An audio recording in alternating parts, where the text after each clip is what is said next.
கோவை உக்கடம் பகுதியில் இன்று இரவு 8 மணி அளவில் திடீரென எஸ்டிபிஐ கட்சியினர் வக்பு சட்ட மசோதாவிற்கு எதிர்ப்பு தெரிவித்து கையில் மெழுகுவர்த்தி ஏந்தி திடீர் ஆர்ப்பாட்டத்தில் ஈடுபட்டனர். பாராளுமன்றத்தில் தாக்கல் செய்யப்பட்ட வக்பு திருத்த சட்டம் முஸ்லிம்களை வஞ்சிக்கும் செயல், முஸ்லிம்களின் உரிமையை நசுக்கும் இதுபோன்ற கடுமையான சட்டங்களை ஆளும் மத்திய அரசு தொடர்ச்சியாக முஸ்லிம்களுக்கு எதிராக, சிறுபான்மையினருக்கு எதிராக நடத்தி கொண்டிருக்கிறது. இதனை மிகவும் கண்டிக்கின்ற வகையில் நாடு முழுவதும் எஸ்டிபிஐ கட்சி தொடர்ச்சியாக பல்வேறு போராட்டங்களை நடத்தும். அதன் ஒரு பகுதியாக இன்று இரவு 8 மணி அளவில் கோவை உக்கடம் வள்ளியம்மை பேக்கரி எதிரில் மெழுகுவர்த்தி ஏந்தி கண்டன ஆர்ப்பாட்டம் நடைபெற்றது.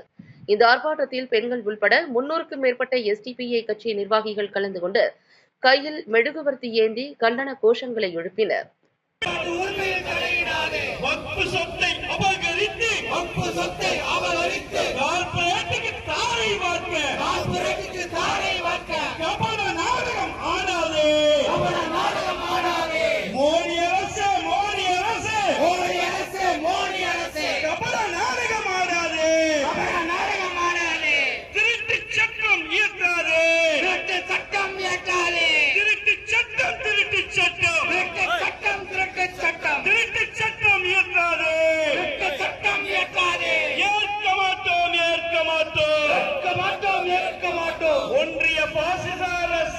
ஒன்றிய பாசிச அரசின் வக்பு திருடும் சட்டத்தை